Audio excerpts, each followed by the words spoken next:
You're my thrill.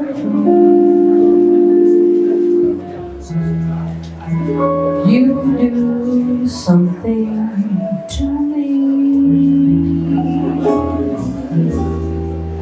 You send chills right through me when I'm with you. 'Cause you're my thrill. You're my thrill.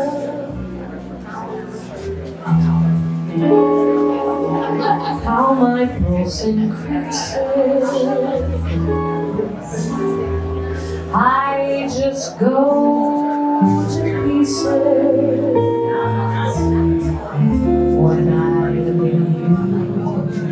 'Cause you're my thrill.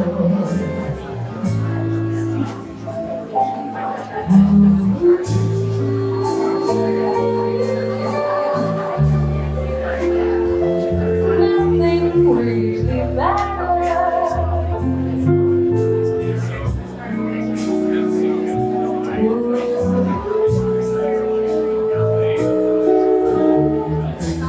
Here's my heart on a silver platter. You're my thrill.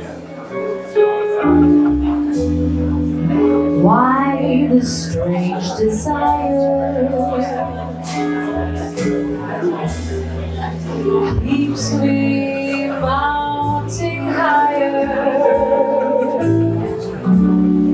When I look at you, I can't keep still.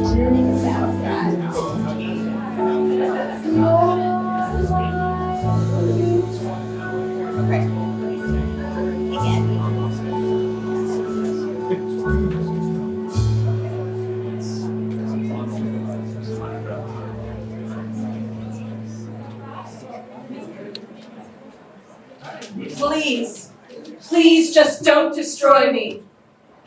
I won't destroy you, baby. I promise.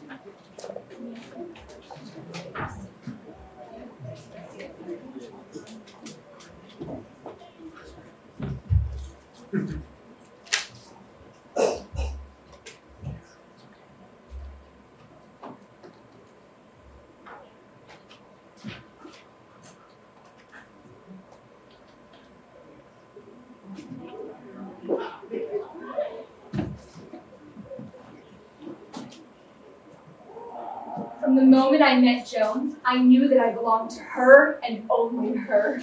With a devotion so vast and deep, I scared the living daylights out of me. But I thought to myself, Goldine, a feeling like this doesn't come along really once in every lifetime. I felt like I was falling off a cliff. Is it too late? Too late to climb back up and turn around and run away? She said to me, "You're my girl." I said, "I'm your girl." Goldine was nothing to me. A woman too willing, easy to manipulate, begging for it. Seducing her was too simple. She had waited her entire life to be loved by a woman. So I gave her that. Kind words, knowledgeable kisses, smarter by far than from any man. I made her come for the first time in her entire life. Making a woman orgasm is a divine act, but I am no saint. I wanted something in return. I would have done anything for Joan. All I want to do is please her. Then there was Betty.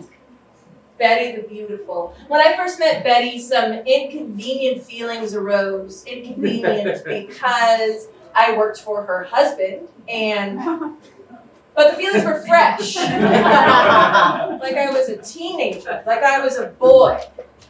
Things were so intense, I felt like I was falling off a cliff. Is it too late? Too late to climb back up and turn around and run away? I would have done anything for Joan. All I want to do is please her. I would have done anything for Betty. All I want is for her to be pleased by me. I have planned this for the last several months. I have saved up some money from cutting hair, enough money to give to Goldine that she may buy a gun. We will do it on Halloween, when everyone is dressed up and there are parties and loud noises and no one will be able to tell above the din of it all. Spooky. But the scariest thing won't be the ghosts or the ghoulies. It won't be Goldine with a gun. It won't even be me, a cold-eyed monster waiting in the car for her to do it. No, the scariest thing in the world to me is what Peter has done to Betty. What Peter Fabiano has done to my Betty. Hunch? Betty? Sweet Goldine, my little treasure, I need your help. Will you help me? I need to destroy a man, and I need you to help me. You need me? Yes, I need you. Who is this man? What did he do to you? Sweet Goldine, Peter Fabiano is a criminal. He mistreats his wife. He has hurt me and my friend. I just want to touch her face. Cup her face in my hands. I used to touch her. Hunch! Will you get rid of this feeling for me, Goldine? Feel it. This terrible man I mean. This danger to me and us. Us. Hunch! I would do anything for you. Good, baby.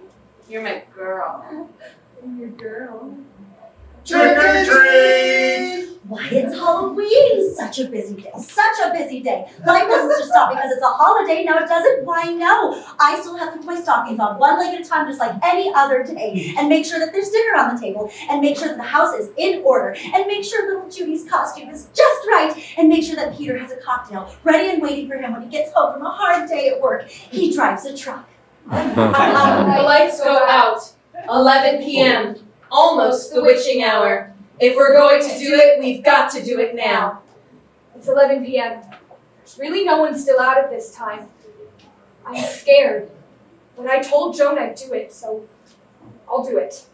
Come up to bed. Peter, I said come up to bed, dear. It's quite late. You have work again in the morning and you've already had quite a few cocktails. No. Yes. You're right. You're right. I'll stop nagging. But come up soon, won't you, dear? Come up to me. Peter? Peter? Peter? Okay. Good night. The lights are almost all out. Goldine makes her way to Betty's house, but she doesn't look suspicious. Nothing looks suspicious on Halloween. That's why this is the perfect plan. I get this sucker Goldine to kill Betty's husband for me, and then she'll be free of him. We'll both be free of him together. Pull the trigger.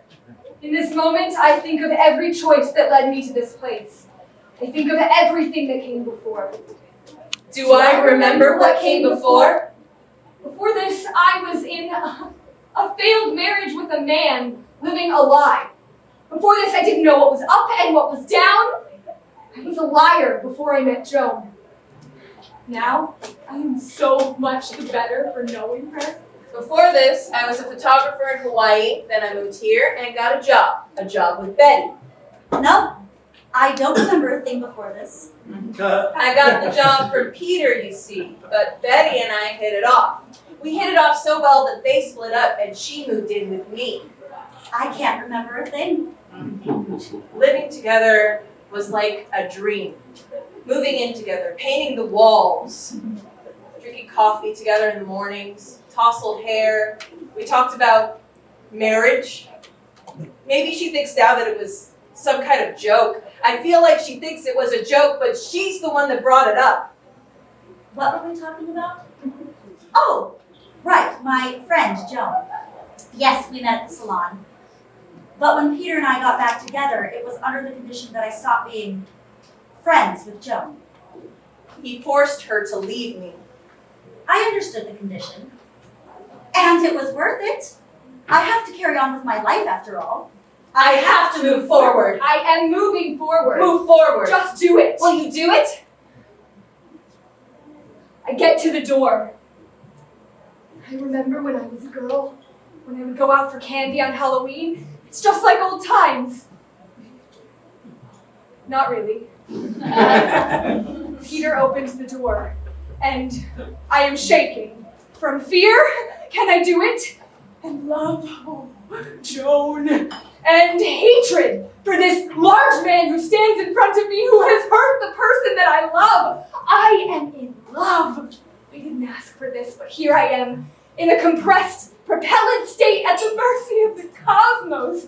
For love is like the light of the stars and the moon. You can't just reach up and turn the damn things off. No, I, like the waves, am governed by their light. I am in love, and it is like a pain.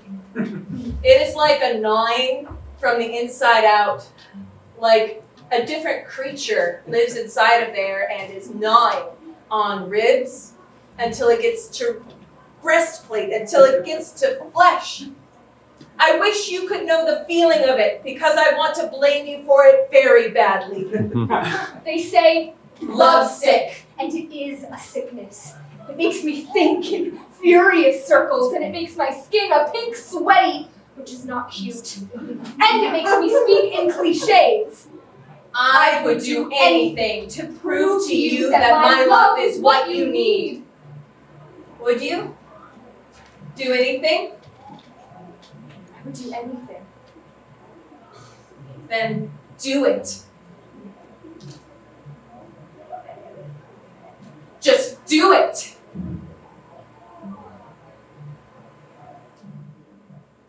Do it. Do it.